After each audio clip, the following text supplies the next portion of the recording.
আপনাদের মনে রাখতে হবে যেখানে 4টে এবং 5টা স্টার দেওয়া আছে যে চ্যাপ্টারের সাথে, সেই চ্যাপ্টারগুলো থেকে একটি প্রশ্ন আপনি 100% কমন পাবেন, অবশ্যই কমন পাবেন।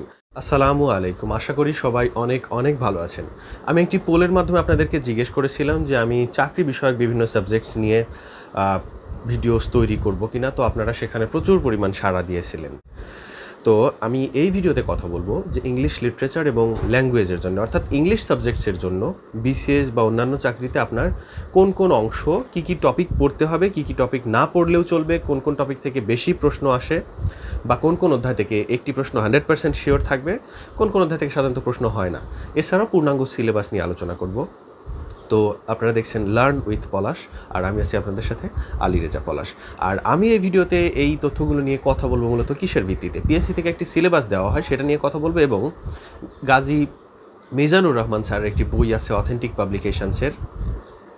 এই বইয়ে খুব সুন্দর করে সংক্ষেপ সিলেবাস প্লাস কোন কোন চ্যাপ্টার থেকে ইম্পর্টেন্ট প্রশ্ন থাকবে না, আপনাদের ভিডিও এগুলোই বুঝতে পারবেন। তো ওনার সাজেশনস কিন্তু আমরা অবশ্যই ফলো করতে পারি। বিগত বেশ কয়েক বছরের BCS প্রিলিমিনারিতে খুবই ভালোভাবেই প্রশ্ন কমন পড়েছিল এই সাজেশনস থেকে, এবং গাজী মিজানুর রহমান স্যার নিজেও 6বার প্রিলিমিনারি পরীক্ষা দিয়েছিলেন এবং 6বারই উত্তীর্ণ হয়। তো আমরা কিন্তু এবার তাহলে ভিডিও শুরু করতে পারি। তো প্রথমতই আমি আপনাদেরকে ইংলিশ লিটারেচার এবং ল্যাঙ্গুয়েজের যে সিলেবাসটা আছে PHC কর্তৃক দেওয়া, সেই সিলেবাসটা আপনাদেরকে জাস্ট স্ক্রিনে দেখিয়ে দিতে চাচ্ছি। তবে এই সিলেবাসটা খুব একটা কাজের না, কারণ এই সিলেবাসটা একরকম যে ইংলিশে যা যা আছে সবই পড়তে হবে। তো এই সিলেবাস দেখে ঘাবড়ানোর কিছুই নেই, আমি আপনাদেরকে সহজ করে দিচ্ছি। আর সিলেবাসটা কতটাই বেশি জটিল আমি বোঝানোর জন্যে দেখুন, এই প্রথম পাতার যে একেবারে নিচে দেওয়া আছে পার্ট 2 ইংলিশ লিটারেচার, 23 নম্বরে আর কি। তো এখানে লেখা আছে name of the writers of literary piece and from Elizabethan period to 21st century, quotation from drama poetry of different ages. মানে বিভিন্ন এইজের কোটেশন পড়তে হবে ড্রামা এবং পোয়েট্রি থেকে, এবং এলিজাবেথান এজ থেকে শুরু করে 21st century পর্যন্ত সাহিত্য পড়তে হবে। তো ইংরেজি সাহিত্য কি 2-1টা বই, হাজার হাজার লাখ লাখ বই, কোনটা সেটার লিস্ট আলাদা করে দেওয়া আছে। তো এই সিলেবাসটা আমি জাস্ট আপনাদেরকে দেখানোর জন্য দিলাম, এটা আসলে খুব একটা কাজের না, এখানে একরকম প্রায় সব কিছুই পড়তে বলা হয়ে থাকে।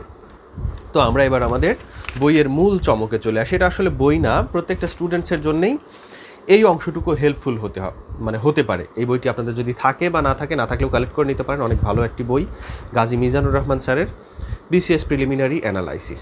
তো দেখুন, একেবারে প্রথমে আমি যে সাজেশনসগুলো দেখাবো আপনাদের, সেখানে আপনারা স্টার মার্কস দেওয়া দেখতে পাবেন, 5 স্টার, 3 স্টার, 2 স্টার, 4 স্টার এরকম। তো আপনাদের মনে রাখতে হবে যেখানে 4টে এবং 5টা স্টার দেওয়া আছে যে চ্যাপ্টারের সাথে, সেই চ্যাপ্টারগুলো থেকে একটি প্রশ্ন আপনি 100% কমন পাবেন, অবশ্যই কমন পাবেন। খুবই কম সময়ে এর ব্যতিক্রম হয়ে থাকে। যেগুলো আপনি 3টে স্টার পাবেন বা 3.5 স্টার আর কি, সেটা লেখা আছে 3 স্টার, এবং এরকম থাকলে একটি প্রশ্ন থাকার সম্ভাবনা অনেক বেশি। এবং যেখানে 3টে স্টার থাকবে সেখানে 50-50 চান্স, অর্থাৎ আসতেও পারে নাও আসতে পারে। তবে আপনারা বেশি গুরুত্ব দেবেন হচ্ছে 4 স্টার, 3 স্টার এবং 5 স্টারগুলোকে, যেহেতু 4 স্টার এবং 5 স্টারের প্রশ্নগুলো 100% একটি প্রশ্ন এখান থেকে থাকার সম্ভাবনা অনেক অনেক বেশি। তো ইংলিশে আমরা প্রথমেই দেখে নিব যে ইংলিশে ল্যাঙ্গুয়েজ অর্থাৎ গ্রামার সেকশন থেকে আমাদের কি কি পড়তে হবে। তো এখান থেকে 5 স্টার যে দেওয়া আছে, আমি আপনাদের পুরে বেশি সময় নষ্ট করব না, 5 স্টার থেকে যেটা যেটা দেওয়া আছে দেখে নিন। Identifying parts of speech, identifying phrase, identifying gerund, participle, determiner, এখান থেকে 100% প্রশ্ন প্রতি বছরই আসে। Phrase and idioms, synonym, antonym, এবং 4 স্টারের মধ্যে আছে preposition, subject verb agreement, voice change, sentence correction, correct spelling এবং 1 ওয়ার্ড সাবস্টিটিউশন। তো শুধুমাত্র প্রিলিমিনারিতে চান্স পাওয়ার জন্য আপনার এই অধ্যায়গুলো পড়লেই আশা করা যায় যে আপনি চান্স পাবেন। এছাড়াও যে 2 স্টার এবং 3 স্টারগুলো আছে সেগুলো সাধারণত অনেক সময় পরীক্ষাতে আসে, অনেক সময় আসে না।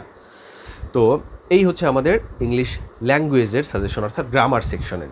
তো আমি নিজেও যেহেতু মাস্টার্সের স্টুডেন্টস এবং অনেকদিন ধরেই PCS-এর জন্য প্রিপারেশানস নিচ্ছি, তো বিভিন্ন সিলেবাস বা অন্যান্য বইয়ের যে সিলেবাস সেটা নিয়ে ঘাটাঘাটি করতে করতে আমার কাছে কিন্তু মানে অন্যান্য বইয়ের সিলেবাসটা খুবই বেশি বড় মনে হইতো। এখানকার সিলেবাসটা বেশ সহজ মনে হচ্ছে, এবং এখান থেকে কমন পাওয়া যায়। আপনারা বিগত বছরের প্রশ্নগুলো দেখলেই দেখবেন যে এখান থেকে কমন এসেছে।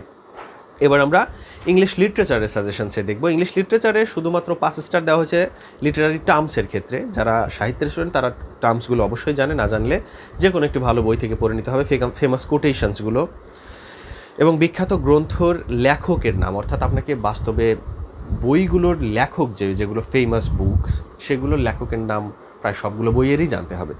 ওকে, এরপর আছে হচ্ছে গুরুত্বপূর্ণ কবি বা সাহিত্যিকগণ 4 স্টার দেওয়া উইলিয়াম শেক্সপিয়ার এবং জর্জ বার্নার্ড শ।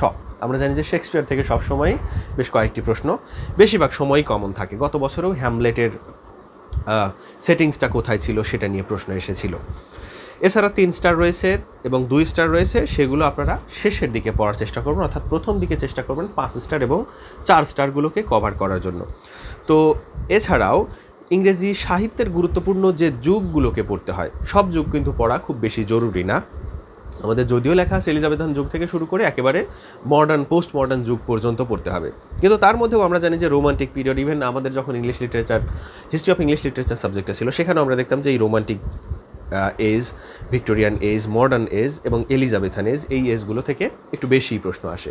তো একেবারে প্রথম দিকে এইগুলো মানে বেশি স্টার দেওয়া যেগুলো, সেগুলোকে শেষ করে দেওয়া উচিত। তারপরই আপনারা চাইলে এখানে 2 স্টার এবং 3 স্টার দিকে এগোতে পারেন, এবং যদি দেখেন যে এগুলো কমপ্লিট হয়ে গেছে তারপরেই আপনারা পূর্ণাঙ্গ সিলেবাসের দিকে এগোবেন, অর্থাৎ যদি কিছু বাকি থাকে। তবে সমস্ত টিচাররাই বলে থাকে যে বিসিএসের জন্য একেবারে চুলছেরা বিশ্লেষণ সব কিছু পড়তে গেলে সময় পাওয়া যায় না। তো এটা কিন্তু আমরা চাইলে ফলো করতে পারি এই পরামর্শটা।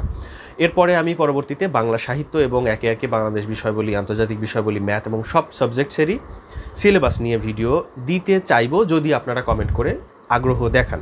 তো আপনারা অন্যান্য সাবজেক্টের সিলেবাস এবং কোন কোন চ্যাপ্টারগুলো গুরুত্বপূর্ণ সেটা নিয়ে যদি ভিডিও চান তাহলে প্লিজ কমেন্ট করে জানাবেন। আর আজকের ভিডিও এ পর্যন্তই। ভালো থাকুন, সুস্থ থাকুন, আল্লাহ হাফেজ।